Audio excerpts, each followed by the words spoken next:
The desert air was crisp in the early morning as Abraham sat alone, staring out at the vast expanse of hills and plains that stretched to the horizon. The stars were fading as the first light of dawn began to creep into the sky. His camp was quiet, the rest of the household still asleep. He often found peace in these solitary moments, but today his heart was heavy. It was then that he felt it. It was the unmistakable presence of the Lord. Over the years, Abraham had grown familiar with the way God spoke to him, not with thunder or flashes of light, but with a voice that resonated deep within his soul. "Abraham!" the voice called, gentle yet commanding. Abraham straightened, his pulse quickening. "Here I am," he answered, his voice steady despite the weight of anticipation. "Take your son," the voice continued, "your only son, Isaac, whom you love, and go to the region of Moriah. Sacrifice him there as a burnt offering on a mountain I will show you." The word struck Abraham like a blow. For a moment he sat frozen, his mind reeling. Isaac, his son of promise? The boy he had waited for, prayed for, and cherished? Isaac, who was supposed to be the beginning of a great nation, as countless as the stars in the sky? Abraham's thoughts raced. How could God ask this of him? Hadn't he promised that through Isaac his descendants would come? This command seemed to contradict everything God had said before, and yet it was God who spoke. The God who had never failed him, who had led him to the land of Canaan, who had blessed him beyond measure. Even now Abraham didn't understand, but he knew one thing. When God called, he obeyed. That night, Abraham lay awake under the stars, the weight of the decision pressing down on him. He watched the soft glow of the campfire flicker in the dark, his heart aching. Isaac's peaceful face came to mind, his laughter, his curiosity, his unshakable trust. The thought of what he was being asked to do tore at him, but his faith in God remained firm. By morning, Abraham had made his decision. He rose quietly, moving with purpose as he prepared for the journey. He called for Isaac, his servants, and the donkey, packing wood for the burnt offering. Isaac, now a young boy, was eager to help. He had always loved accompanying his father on these sacred journeys, though this time there was something different in Abraham's demeanor, something solemn and weighty. As the small group set out, the early sunlight painted the landscape in golden hues. Isaac walked beside his father, occasionally glancing up at him with a smile. Abraham returned the smile, though they didn't reach his eyes. His grip on his staff tightened with every step, and he silently prayed for strength. The servants followed behind with the donkey, carrying the wood and provisions. They knew better than to question their master, but they couldn't help but notice his unusual quietness. The journey stretched on through the morning. The only sounds the crunch of their sandals on the dry ground and the occasional bleat of sheep in the distance. That evening, as they set up camp, Isaac sat by the fire, watching the flames dance. "Father," he asked, his voice curious, "where are we going?" "To a mountain God will show us," Abraham replied, his tone calm but distant. Isaac nodded, satisfied with the answer. His trust in his father was absolute. Abraham watched his son for a long moment, his chest tightening with emotion. He wanted to say so much, but the words wouldn't come. Instead, he reached out and placed a hand on Isaac's shoulder, the gesture firm and reassuring. As the stars filled the night sky, Abraham lay awake once more, his eyes fixed on the heavens. "God," he whispered, "I trust you. I don't understand, but I trust you." The journey to Moriah had begun. And with each step, Abraham carried the burden of both his faith and his love for Isaac. Somewhere in the distance, the mountain awaited. The sun rose over the hills, bathing the rocky landscape in a warm, golden light. Abraham stirred from a restless sleep, his thoughts heavy with the weight of the task ahead. The mountain of Moriah was still a day's journey away, its looming presence a constant reminder of the decision he had made to trust in God's command. Isaac, full of youthful energy, was already awake, helping to prepare the donkey for the day's travel. His laughter echoed through the camp as he chatted with the servants, unaware of the solemn purpose of their journey. Abraham watched him, a bittersweet smile tugging at the corners of his mouth. The boy was the embodiment of hope, a living testament to God's promise. How could he now be asked to give him up? As they resumed their journey, Isaac walked beside Abraham, the two servants following close behind with the donkey. The path grew steeper as they approached the foothills of Moriah, the air filled with the sound of their footsteps and the occasional cry of a distant bird. Isaac looked up at his father, his brow furrowed in curiosity. "Father," he said, his voice bright and inquisitive, "we have the wood and the fire, but where is the lamb for the burnt offering?"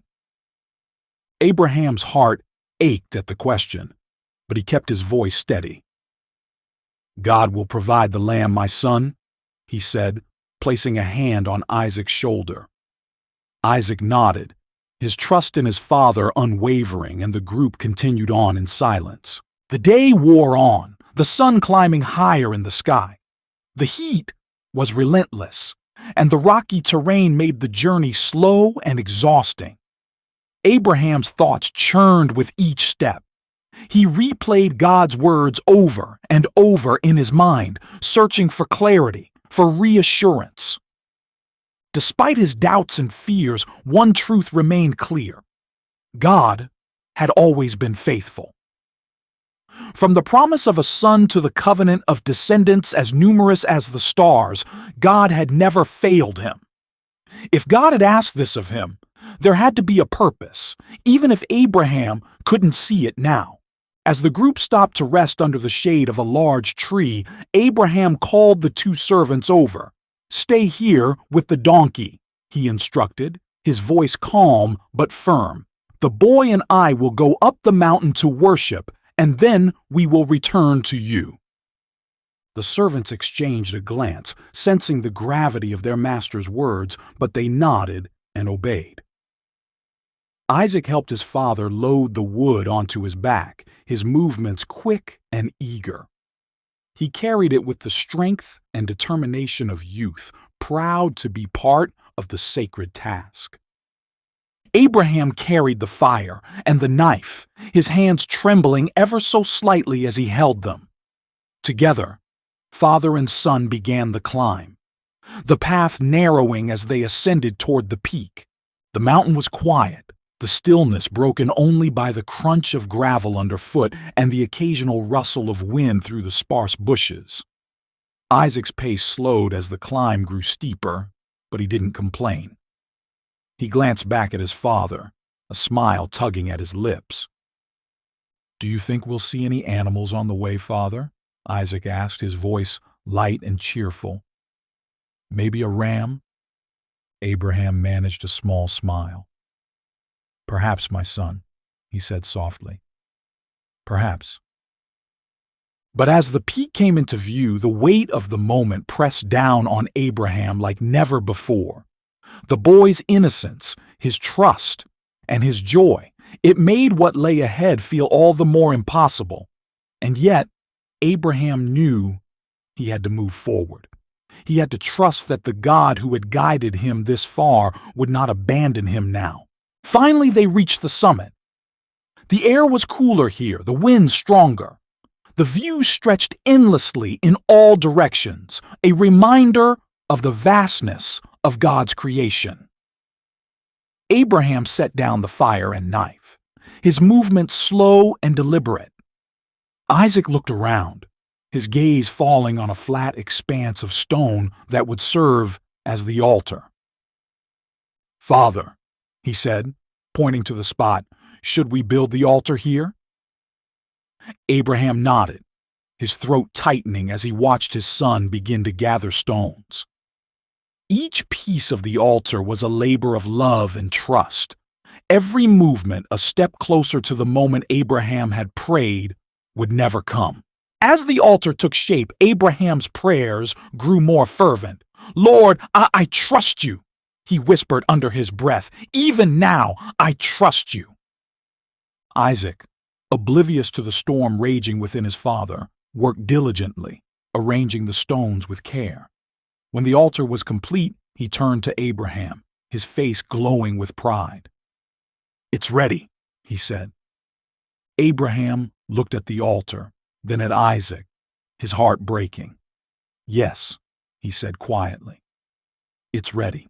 The boy stood before him, eager and trusting, the promise of a nation in his very being.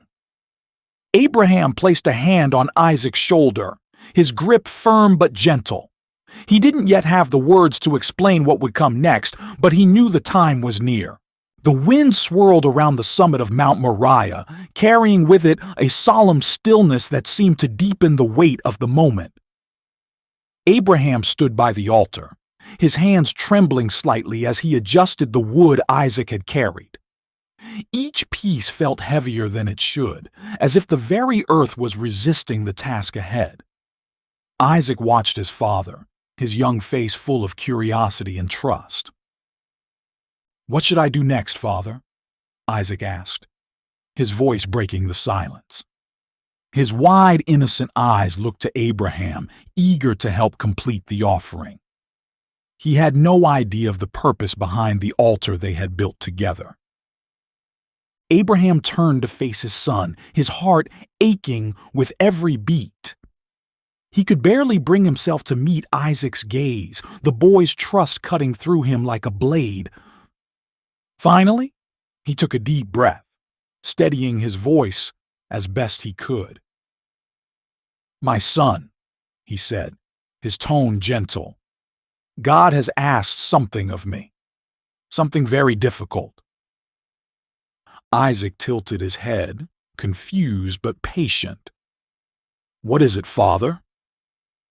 Abraham knelt in front of Isaac, placing his hands firmly on the boy's shoulders. "God has asked for you, Isaac. He has asked me to offer you as a sacrifice." The words hung in the air, heavy and final. Isaac's brow furrowed, his youthful mind trying to process what he had just heard. "Me?" he asked softly, his voice trembling. "But why, Father?" Abraham's throat tightened, and tears welled in his eyes. "I don't know why," he admitted, his voice breaking. "But I trust him, Isaac. The same God who gave you to me has asked for this, and I cannot refuse him."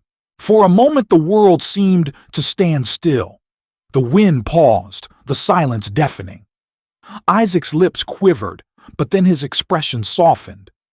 He reached out and placed a hand on Abraham's arm, his touch steady despite the fear in his eyes. "If God has asked for this, then we must obey," he said, his voice small but resolute. "I trust you, Father, and I trust God." Abraham's heart broke at the boy's faith. He wrapped his arms around Isaac, holding him tightly as tears streamed down his face. "Oh, my son," he whispered, "you are more courageous than I ever could be." Abraham rose to his feet, his movement slow and deliberate. He guided Isaac to the altar, helping him lie down on the carefully arranged wood. Isaac's breathing was shallow, his chest rising and falling quickly, but he didn't resist.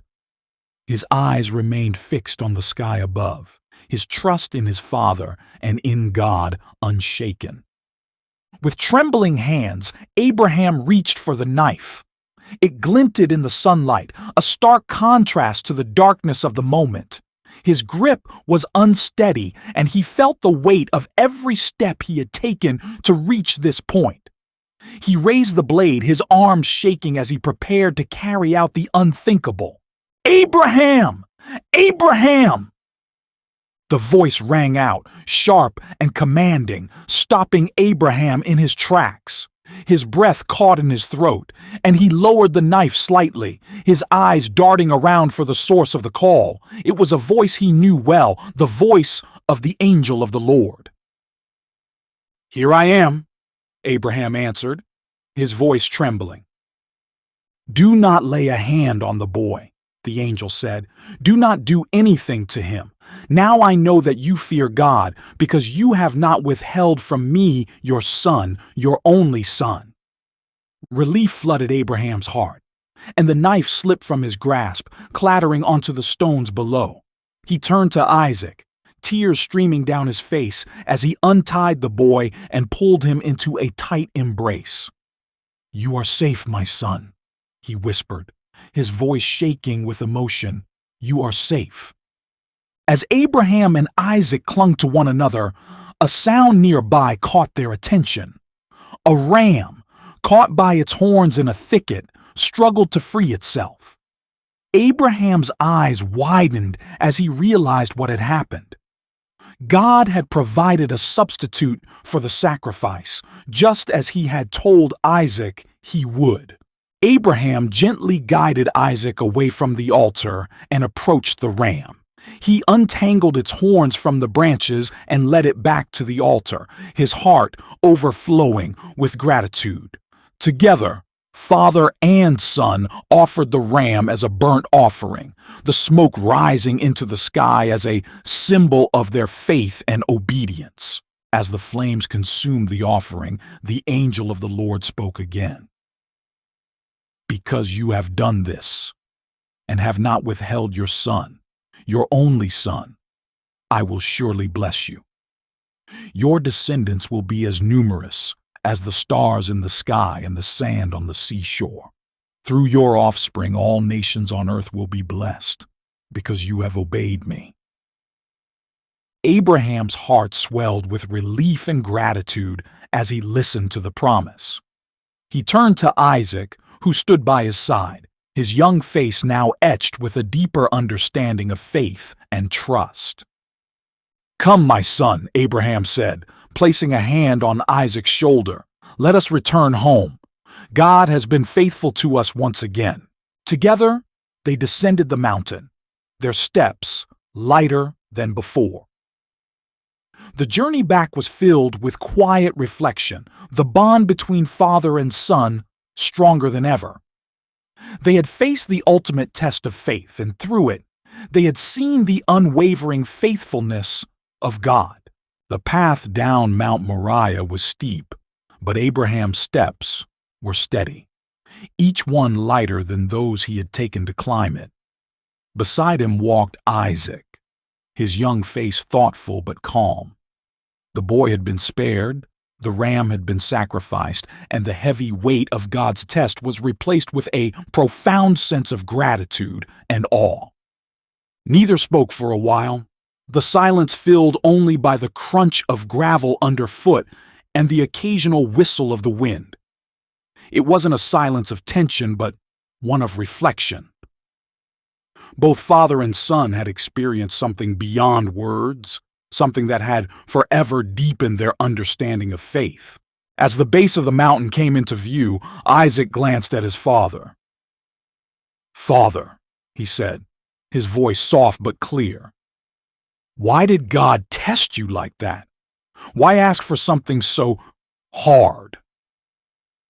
Abraham paused, leaning on his staff as he considered the question. He looked at Isaac, his expression both tender and thoughtful. "God's ways are higher than ours, my son," he began. "Sometimes he asks us to trust him even when we don't understand. He wants to know that we place him above all else, even the things we love most." Isaac nodded, his young mind processing the weight of his father's words. "But you believed he would make a way," he said. "You told me God would provide the lamb." "I did," Abraham replied, a small smile playing on his lips. "And he did. Even when I didn't see how, I trusted him. And now, we know his faithfulness even more deeply than before. When they reached the servants and the donkey, the men looked up, their faces etched with curiosity and relief.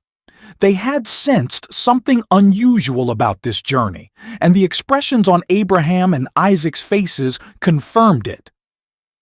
"Did everything go well, my lord?" one of the servants asked, his tone cautious. Abraham nodded, a calm certainty in his voice.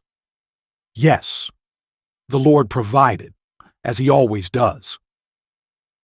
The servants exchanged glances but didn't press for details. They loaded the supplies back onto the donkey and the group began the journey home.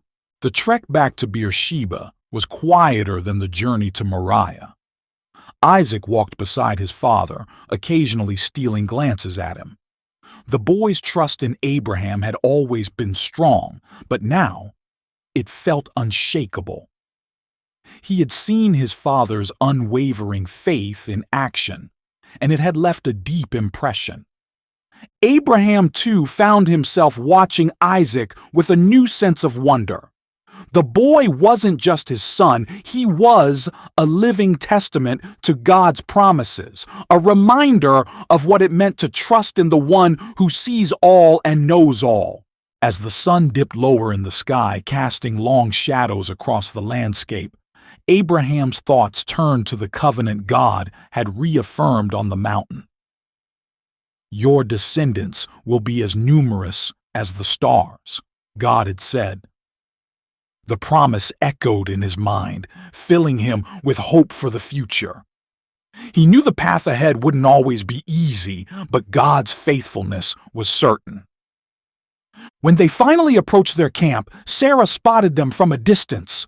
She rushed out to meet them, her face alight with relief. "You're back!" she exclaimed, embracing Isaac tightly before turning to Abraham. "What happened on the mountain?" Abraham placed a reassuring hand on her shoulder. "God was with us," he said simply, "and he has reminded us once again of his faithfulness." Sarah looked at them both, her expression a mixture of curiosity and gratitude. She didn't press for details, sensing that the experience had been deeply personal and sacred. That night, as the family gathered around the fire, Abraham gazed at the stars above. The sky was clear, the constellations twinkling like diamonds scattered across a velvet expanse. Each star reminded him of God's promise, descendants as numerous as the stars in the sky. Isaac sat beside him, leaning against his father's shoulder. "Do you think I'll have children one day?" he asked, his voice soft. "You will," Abraham replied, his tone full of certainty. "And through you, God's promise will continue. Your descendants will be a blessing to the entire world."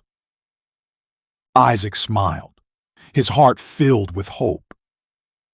He didn't understand everything that had happened on the mountain, but he trusted his father, and more importantly, he trusted the God who had called them both. As the fire crackled and the stars shone overhead, Abraham closed his eyes, his heart full. The test had been hard, but it had strengthened his faith and deepened his understanding of God's love and provision. The mountain of Moriah was behind him, but the lessons learned there would guide him for the rest of his life. In the quiet of the night, Abraham whispered a prayer of thanks. "Lord, you have proven yourself faithful once again. I will trust you, now and always."